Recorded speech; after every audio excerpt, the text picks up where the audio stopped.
دلچسپ ویڈیوز کے لیے چینل کو سبسکرائب کر لیں اور ساتھ ہی بیل آئیکن بٹن پر کلک کر لیں تاکہ ہر آنے والی ویڈیو آپ کو سب سے پہلے مل سکے۔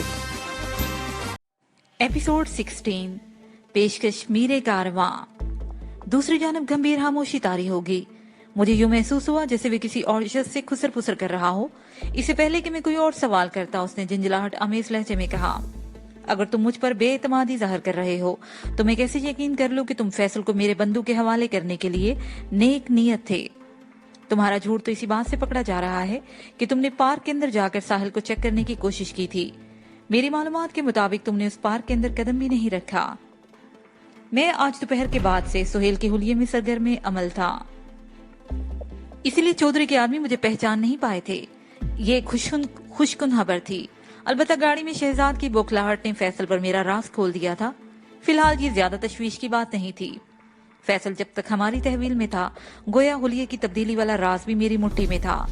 میں نے چودھری کی بال پر ایک بھرپور شاٹ لگاتے ہوئے کہا، تمہاری معلومات تو انتہائی ناقص اور ناآسودہ ہیں چودھری۔ لگتا ہے کہ تمہارے نیٹ ورک میں کام کرنے والوں کے لیے عقل کا اندھا اور بصیرت سے پیدل ہونا شرط ہے۔ مجھے یقین تھا وہ اس چوٹ پر بلبلا اٹھا ہوگا۔ میں نے جملہ جاری رکھتے ہوئے کہا، اوئے اندھوں میں کانا راجا، میں تو پورا وقت پارک میں موجود رہا ہوں۔ کیا تمہارے آدمی اس سیکیورٹی گارڈ کو نظر انداز کر گئے جو پارک کے گارڈز کی محسوس یونیفارم میں تھا؟ میں بیشتر وقت کچھوے کے سر کے قریب ٹہلتا رہا۔ میں نے پارک کے ایک گارڈ کو اغوا کر کے اس کی جگہ لے لی تھی۔ میرا اشارہ بنا تھا کی طرف تھا اور چودھری سے میں نے دانستہ یہ جھوٹ بولا تھا تاکہ وہ چکرا کر رہ جائے۔ تم اپنے آدمیوں سے پوچھنا، وہ تمہیں مذکورہ سیکیورٹی گارڈ کے بارے میں تفصیلاً بتائیں گے۔ میں تمہیں چند اشارے دیتا ہوں۔ تمہارے دو بندے کچھوے کے سر کے قریب ٹہل رہے تھے، جن میں سے ایک نے نیلی شلوار قمیض پہن رکھی تھی جبکہ دوسرا سیاہ پتلون اور گرے شرٹ میں ملبوس تھا۔ انہوں نے ضرور اس سیکیورٹی گارڈ کو دیکھا ہوگا جس کا میں ذکر کر رہا ہوں۔ میرا یہ انکشافی بیان چودھری کو چکرا دینے کے لیے کافی تھا۔ وہ چند لمحے خاموش رہنے کے بعد بولا، اگر تم کسی سیکیورٹی گارڈ کے بحروب میں پارک میں موجود تھے تو پھر فیصل کو کس طرح بچا لے گے؟ اس کا سوال اہم تھا، تاہم میں اسے کوئی جواب دینے کے موڈ میں نہیں تھا۔ میں نے کہا، تم وہاں لاہور کے ایک نواحی گاؤں رکھا والی میں بیٹھے ہو اور یہاں کراچی میں تمہارے سب کام ہو رہے ہیں۔ کیا میں اتنا گیا گزرا ہوں کہ پارک میں رہوں اور پارک سے باہر میرے کام نہ ہو؟ وہ کسی بحث و تکرار میں پڑے بغیر مطلب کی بات پر آ گیا۔ مجھے فیصل کی آواز سناؤ، میں اس سے بات کرنا چاہتا ہوں۔ تم سے بڑا احمق اس دنیا میں نہیں ہوگا، میں نے تحقیر امیز لہجے میں کہا۔ اتنا کچھ ہو جانے کے بعد بھی تم یہ سمجھتے ہو کہ میں فیصل سے تمہاری بات کرا دوں گا؟ کیا میں نے ایک مرتبہ بھی ساحل کے بارے میں بات کی ہے؟ جو لوگ ہجڑے ہوتے ہیں میں ان کے ساتھ بڑا ہی اسپیشل سلوک کرتا ہوں۔ جھوٹی آن بان اور رسال والے زنہے چودھری، میں تمہاری اصلیت کو نشر کر کے دم لوں گا۔ تمہیں اندازہ نہیں وجدان کس طوفان کا نام ہے۔ میرے الفاظ میں ایک سنگین دھمکی پوشیدہ تھی۔ بے قرار ہو کر اس نے پوچھا، تم کہنا کیا چاہتے ہو؟ میں نے نہایت ہی ٹھہرے ہوئے لہجے میں کہا، عرصے سے میں تمہارے پیچھے بھاگتا آیا ہوں اور اب مکافات عمل شروع ہو گیا ہے۔ میں تم سے ساحل کے بارے میں سوال کروں گا اور نہ ہی مطالبہ، اسے اپنی حکمت عملی سے میں خود حاصل کر لوں گا۔ تم جیسے پشت دکھانے والے نام نہاد چودھری سے کیا کلام کرنا۔ لیکن میں نے دانستہ جملہ ادھورا چھوڑ کر ذرا توقف کیا، پھر اسی کانوں کی کیرے جھاڑتے ہوئے کہا، آج کے بعد تم میری تلاش میں مارے پھرو گے، کیونکہ فیصل تک پہنچنے کے لیے تمہیں میری ضرورت ہوگی اور میں تمہارے ہاتھ نہیں آؤں گا۔ اس کا مطلب ہے فیصل تمہارے ہاتھ نہیں آئے گا۔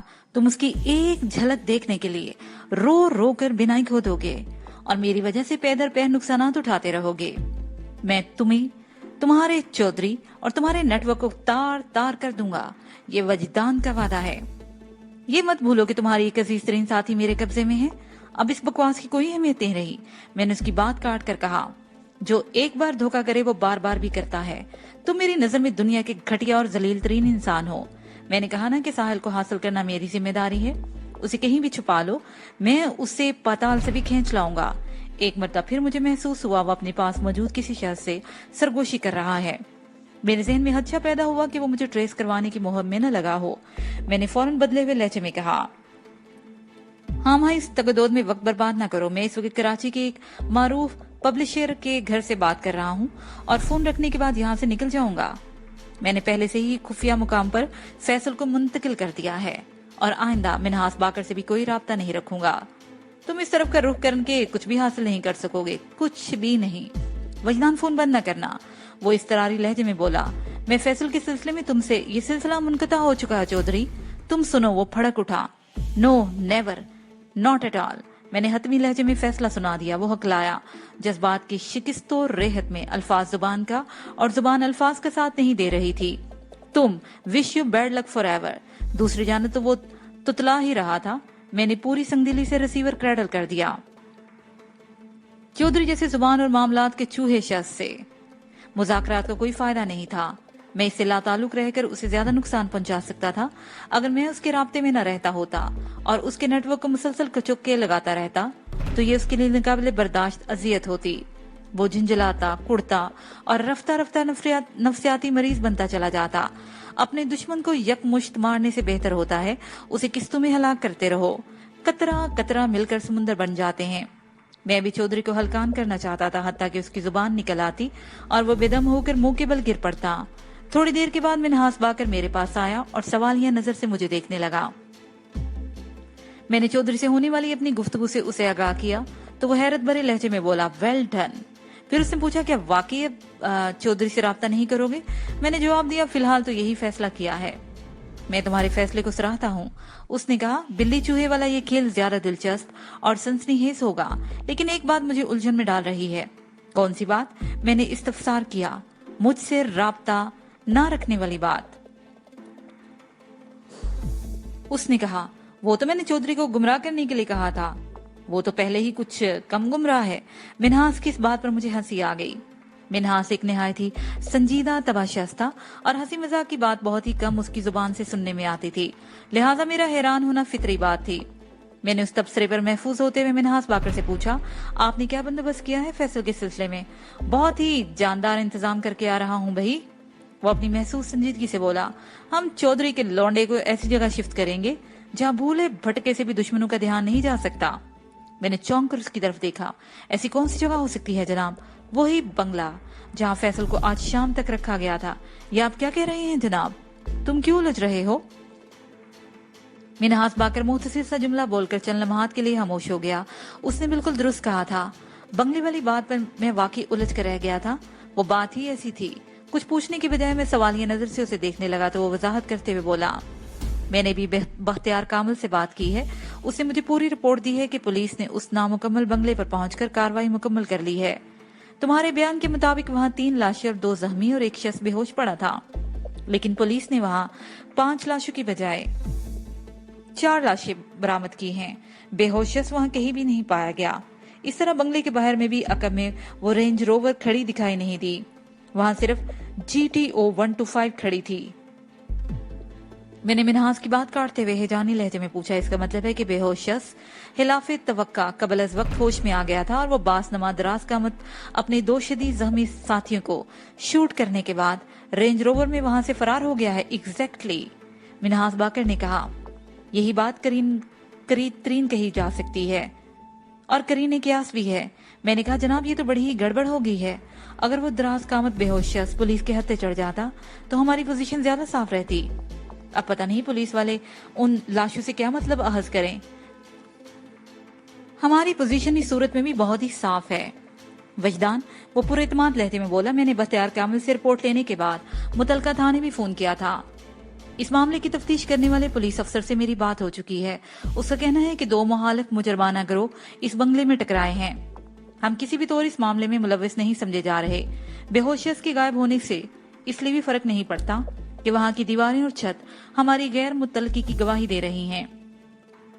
इन मकामात पर फायरिंग ने अपने अनमिट और बय्यन सबूत छोड़े हैं, इसलिए फिक्र की कोई बात नहीं। ओह, मैंने एक मुतमईन सांस खारिज की, ये बहुत ही अच्छा हुआ। फिर मैंने पूछा कि पुलिस ने अपनी कार्रवाई मुकम्मल करने के बाद बंगला हमारे तसर्रुफ में दे दिया है? इसका तो लंबा चौड़ा प्रोग्राम था, मिन्हास बाकर ने बताया, लेकिन मैंने अपने ताल्लुकात और सहाफती हवाला इस्तेमाल किया। वो लोग कल फाइनल विजिट करेंगे। मेरा ख्याल है दोपहर के बाद हमें उस बंगले को अपनी मर्जी से इस्तेमाल करने की इजाजत मिल जाएगी। इसका मतलब है कल शाम तक ही फैसल को वहां शिफ्ट किया जा सकता है। उसने इस बात में सर हिलाया, बोला, लेकिन इस मर्तबा वहां ज्यादा रश नहीं लगाया जाएगा। फैसल के लिए कोई एक निगरान ही काफी होगा। तुम जल्द अज जल्द उसके बारे में कोई हतमी फैसला कर लो।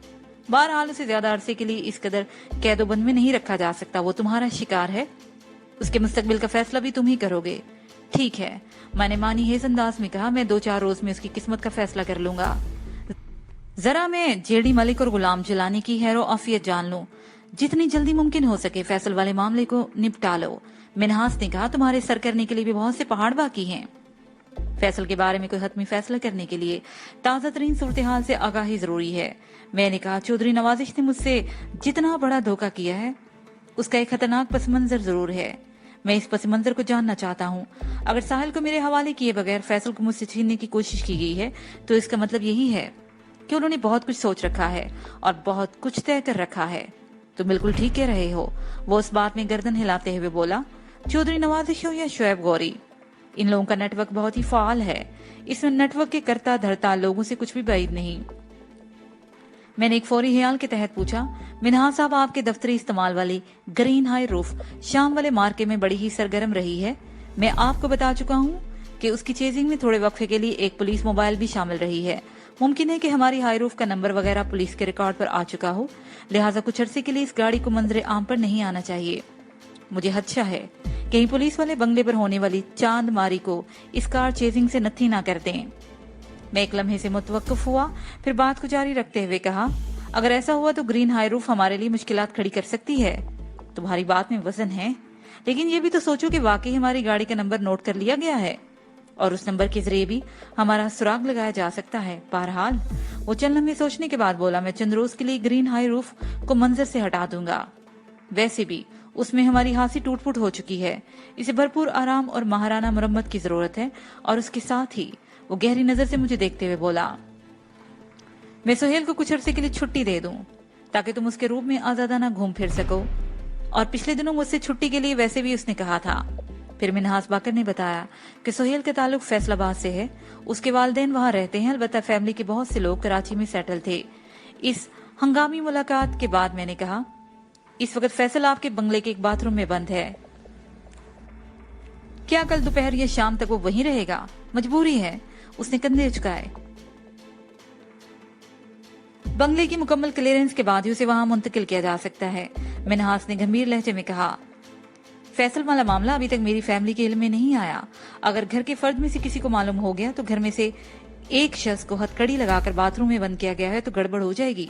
मैं सोच रहा हूँ। वो जुमला नामुकम्मल छोड़कर उलझन ज़दा नजर से मुझे तकने लगा।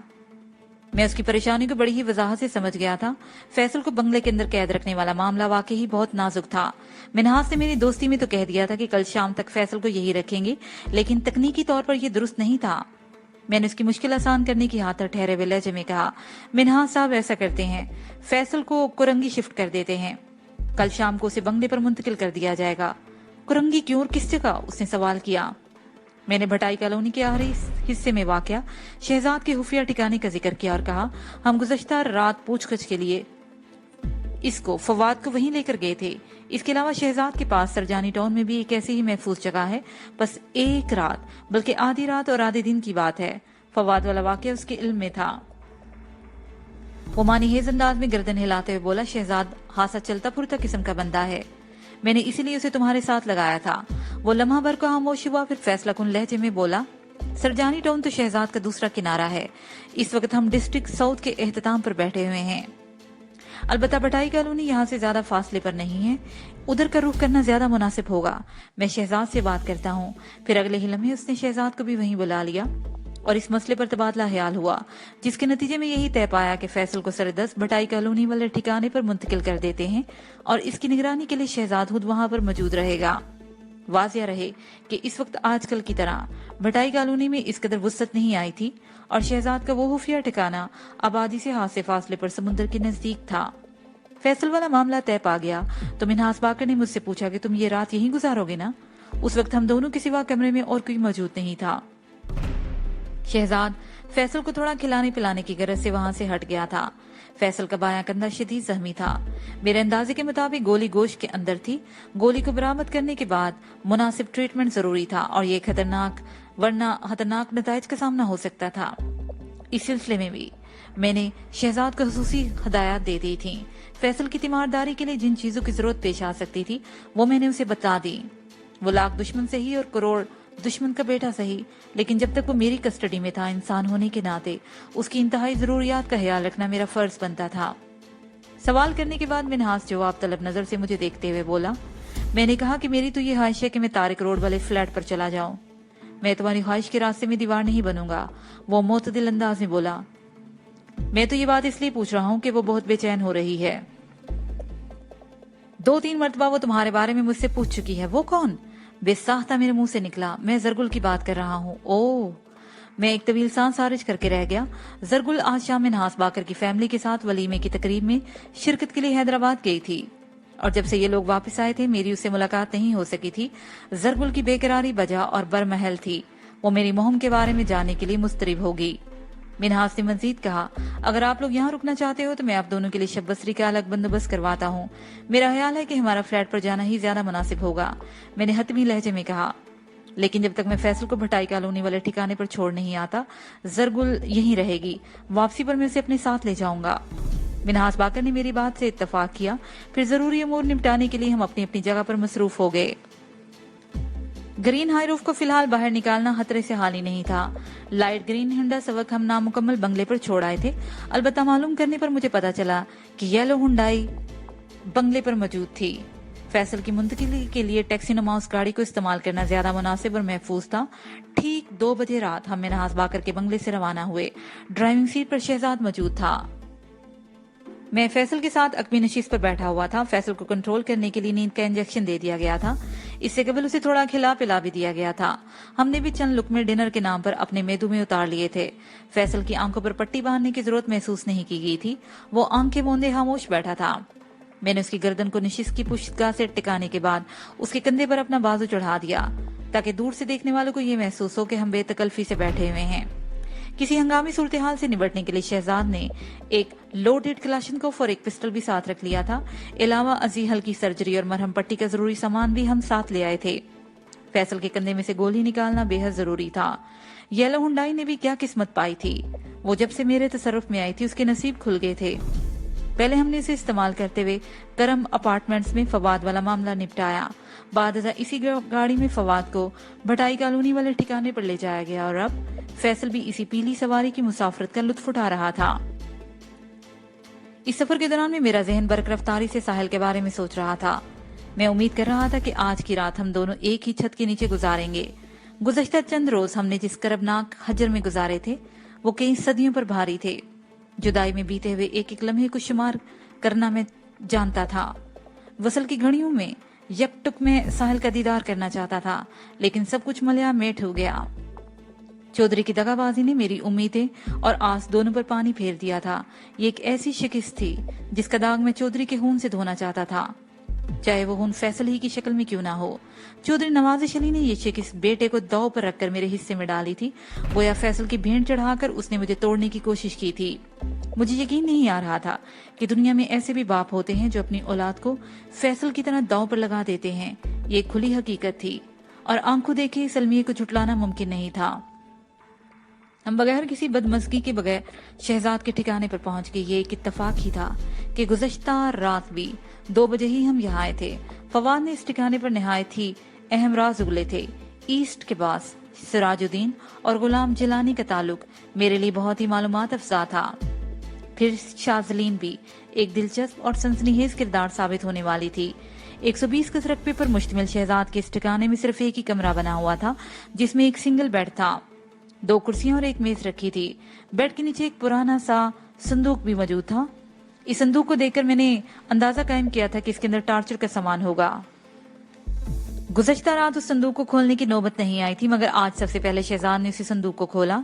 संदूक किसी पंडोरा बक्स से कम नहीं था। शहजाद ने उसके अंदर से एक तवील आहनी जंजीर बरामद की और फैसल पर मुख्तलिफ आहनी पाबंदियां आयद करने के लिए मुख्तलिफ कार्रवाइयों में मसरूफ हो गया। इस खुफिया ठिकाने पर पहुंचते ही हमने फैसल को जमीन पर लटा दिया। वो नीम बेहोश था। चंद लम्हात के बाद फैसल को आहनी बंदिशों से आरास्ता करने के बाद हमने उसे बेड तक महदूद कर दिया। फिर मैंने उसके जख्मी कंधे का बगौर जायजा लेने लगा। फर्स्ट एड बॉक्स, उससे सर्जरी का सामान, ہم منگلے سے ہی اپنے ساتھ لائے تھے۔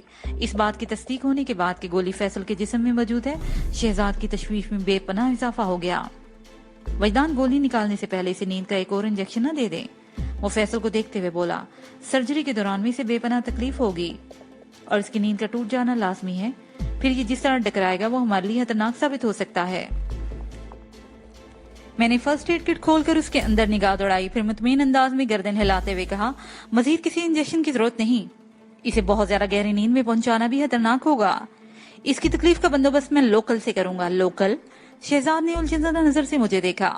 میں نے کہا، لگتا ہے میڈیکل کے بارے میں تمہاری معلومات زیادہ نہیں۔ پھر میں نے اسے زائلوکین انجیکشن کی وائل دکھاتے ہوئے کہا، اس شیشے میں گوشت کو سن کرنے کی دوا ہے، میں فیصل کے کندھے کے متاثرہ حصے کو اس انجیکشن کی مدد سے سن کر دوں گا، یعنی لوکل کر دوں گا، اور پھر سرجری کروں گا۔ اس کے دوران اسے تکلیف کا احساس تک نہیں ہوگا۔ اوہ، اس نے ایک متاسفانہ سانس خارج کی۔ تم تو ایک مستند ڈاکٹر کی طرح مجھے اس عمل کے بارے میں بتا رہے ہو، کیا میڈیکل کے اسٹوڈنٹ بھی رہ چکے ہو؟ باقاعدہ نہیں بلکہ بے قاعدہ۔ کیا مطلب؟ وہ چونکا۔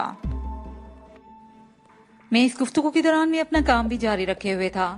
شہزاد کے سوال کا جواب دیتے ہوئے کہا، میں نے باقاعدہ کسی میڈیکل انسٹیٹیوٹ سے تعلیم حاصل نہیں کی، لیکن میرے حلقہ احباب میں ہمیشہ کوئی نہ کوئی ڈاکٹر ضرور رہا ہے۔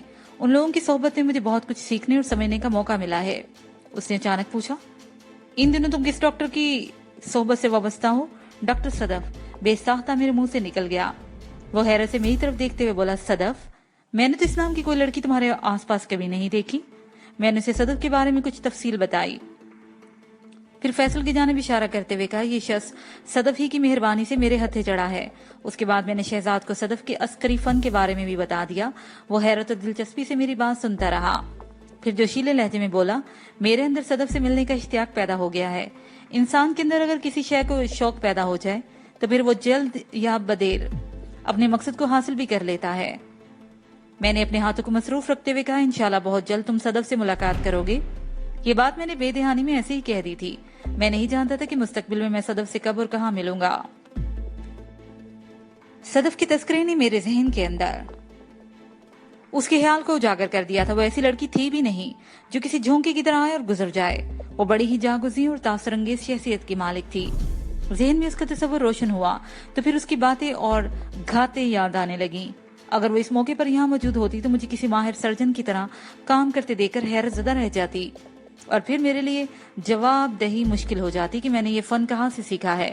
وہ شہزاد کی طرح آسانی سے مطمئن نہ ہوتی، اس کی تسلی کے لیے مجھے ہانسی کرتب بازی کا مظاہرہ کرنا پڑتا، اور جب ناسٹکی اور کرتب بازیوں نے اس کے دماغ کو الٹا سیدھا کر دیا تھا، اسے قائل کرتے ہوئے ذہن کی چولیں ہل جاتی تھیں۔ 20 منٹ کی حساس کوشش کے بعد میں نے فیصل کے زخمی کندھے کی سرجری کر ڈالی۔ اندر دھنسی گولی کو میں نے بری احتیاط کے ساتھ باہر نکال لیا تھا۔ ابتدائی معائنے سے مجھے اندازہ ہو گیا تھا کہ جوڑ کی ہڈی کو زیادہ نقصان نہیں پہنچا۔ زخم کو اچھی طرح صاف کرنے کے بعد میں نے سٹیچز لگائے اور ڈریسنگ کر دی۔ اس کام سے فارغ ہو کر میں نے فیصل کو ایک پین کلر انجیکشن بھی دے دیا تاکہ ہوش آنے کے بعد وہ بہت زیادہ تکلیف محسوس نہ کرے۔ اب میں چلوں گا شہزاد۔ میں اٹھ کر کھڑا ہو گیا، تم بے فکر ہو جاؤ، میں اسے سنبھال لوں گا، اس نے پر اعتماد لہجے میں کہا۔ کل دوپہر سے پہلے اس کی طرف چکر لگا لینا، یہاں فون کی سہولت میسر نہیں اور میں فیصل کو تنہا چھوڑ کر باہر سے کال کرنے کا رسک نہیں لے سکتا۔ میں نے کہا کہ میں یلو ہنڈائی اپنے ساتھ لے کر جا رہا ہوں، کل صبح تم سے ملاقات ہوگی۔ اس ٹھکانے کے بارے میں ہم دونوں کے سوا اور کوئی نہیں جانتا، لہٰذا مجھے ہی تمہارے پاس آنا ہوگا۔ یہ رات تم جیسے تیسے اس مریض کے ساتھ یہاں گزار لو۔ وہ مجھے گاڑی تک چھوڑنے کے لیے آیا، پھر میں نے لوڈڈ کلاشنکوف اس کے حوالے کر دی اور کہا، مجھ سے زیادہ تمہیں اس کی ضرورت پڑے گی۔ اس نے زیر لب مسکراتے ہوئے بڑی گرم جوشی سے مصافحہ کیا اور پھر میں اس کے ٹھکانے سے رخصت ہو گیا۔ شہزاد پچھلے کچھ دنوں سے میرے تجربے میں تھا اور میں نے اسے قابل بھروسہ پایا تھا، لہذا فیصل کے سلسلے میں اس پر اعتماد کرنا قباحت امیز نہیں تھا۔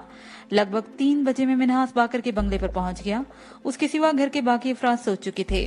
میں نے اسے فیصل کے تازہ ترین حالات کے بارے میں تفصیلاً آگاہ کر دیا تو وہ مجھے ایک الگ تھلگ کمرے میں لے آیا اور بولا، تمہاری ساتھی بے چینی سے تمہارا انتظار کر رہی ہے، وہ مجھ سے تمہارے بارے میں کئی مرتبہ پوچھ چکی ہے، کہو تو اسے یہاں بلا لوں، تمہیں دیکھ کر اس کی تسلی ہو جائے گی۔ میں نے کہا کہ آپ نے زرگل کو میرے بدلے ہوئے حلیے کے بارے میں بتا دیا ہے؟ اوہ، وہ چونکا، اس طرف تو میرا دھیان ہی نہیں گیا، تم تو اس وقت سہیل کے میک اپ میں ہو، وہ تمہیں دیکھ کر حیران رہ جائے گی۔ کیا تم میک اپ صاف کرنے کے بعد اس کے سامنے آنا چاہتے ہو؟ میں نے نفی میں گردن ہلائی اور کہا میں فی الحال حلیہ تبدیل کرنے کا کوئی ارادہ نہیں رکھتا. اس میک اپ میں رہتے ہوئے مجھے موو کرنے میں زیادہ مزہ آئے گا. آپ اور سہیل کے سوا کوئی اس راز سے واقف نہیں کہ سہیل کے بہروپ میں وجدان چھپا بیٹھا ہے یا پھر فیصل پر یہ راز عیاں ہو چکا ہے. وہ جب تک ہماری کسٹڈی میں ہے فکر کی کوئی بات نہیں، بات کی بعد میں دیکھی جائے گی.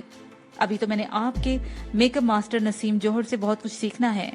میں ایک لمحے کو متوقف ہوا، پھر بات کو آگے بڑھاتے ہوئے کہا آپ زرگل کو یہاں لے آئیں، دیکھتے ہیں وہ کیا رد عمل ظاہر کرتی ہے.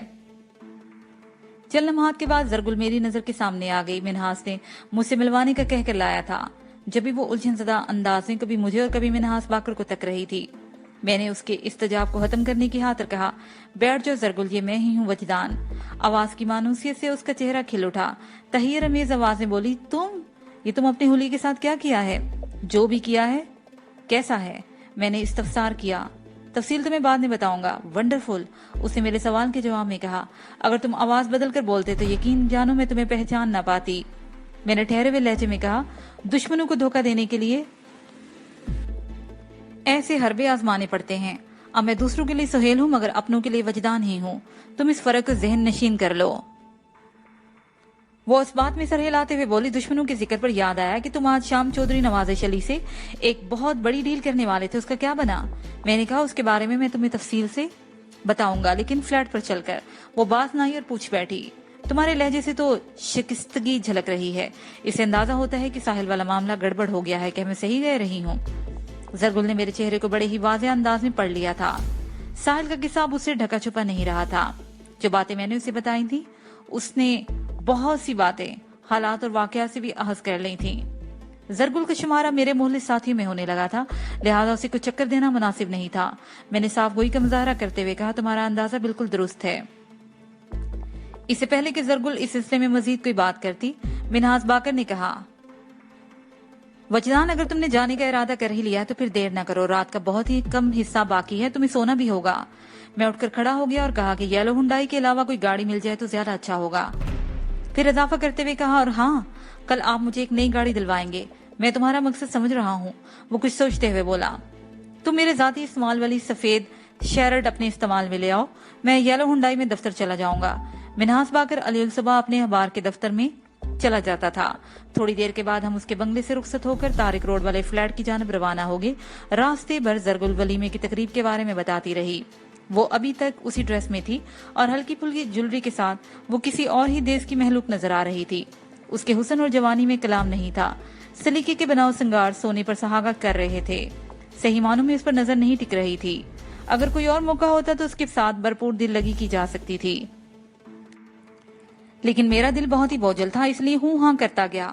اس نے جلد ہی میری کیفیت کو بام لیا اور انتہائی معذرت خانہ لہجے میں بولی سوری وجدان، میں پتہ نہیں کہاں کا ذکر لے بیٹھی، مجھے تمہارا خیال کرنا چاہیے. آخری جملہ اس نے بڑی ہی محبت اور خلوص سے ادا کیا تھا. میں خاموش رہا تو وہ شام والے واقعے کے بارے میں کریدنے لگی. میں نے نہایت ہی مختصر اور محتاط الفاظ میں ساری رودات اسے سنا دی. یہ حقیقت جانے کے بعد وہ ہنسی افسردہ ہو گئی. باقی کا سفر خاموشی میں طے ہوا.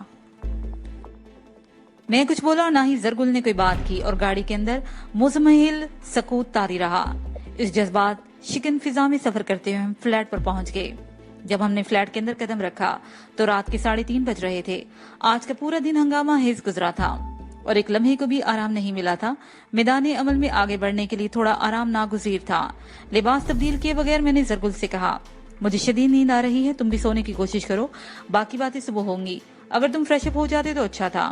وہ یک ٹک مجھے دیکھتے ہوئے بولی. زرگل نے ایک جملہ بڑی ہی اپنائی سے ادا کیا تھا. میں پلٹ کر سنجیدگی سے اسے تکنے لگا. وہ بھی اس وقت براہ راست میری آنکھوں میں ہی دیکھ رہی تھی.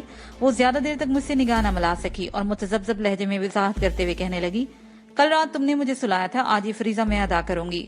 پھر میرا جواب سنے بغیر وہ دوسرے بیڈ روم میں چلے گی. مجھے اس کی صدا پر حیرت بھی ہوئی کہ گزشتہ رات تو وہ بڑی ڈری سہمی تھی لیکن آج اچھے خاصے اعتماد کا مظاہرہ کرتی نظر آ رہی تھی. میں چپ چاپ واش روم میں گھس گیا. مجھے یقین تھا کہ وہ بھی اس وقت دوسرے بیڈ روم میں فریش ہو رہی ہوگی. 15 منٹ کے بعد جب میں لباس تبدیل کر کے آیا اور تر و تازہ ہو کر بیڈ روم میں نمودار ہوا تو زرگل پہلے سے وہاں موجود تھی. اس کے شہابی بدن پر مجھے گلابی نائٹی نظر آ رہی تھی. آج دوپہر اس نے طارق روڈ سے میں نے اسے بھرپور شاپنگ کرائی تھی.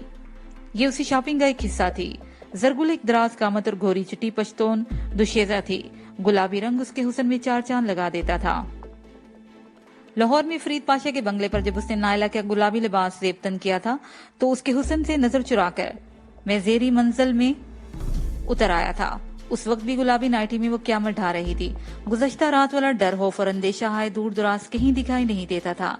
लगता था कि जैसे उसकी जून ही बदल गई हो। वो बेड के किनारे पर बैठी थी और मुझसे निगाह पड़ी तो उठकर खड़ी हो गई।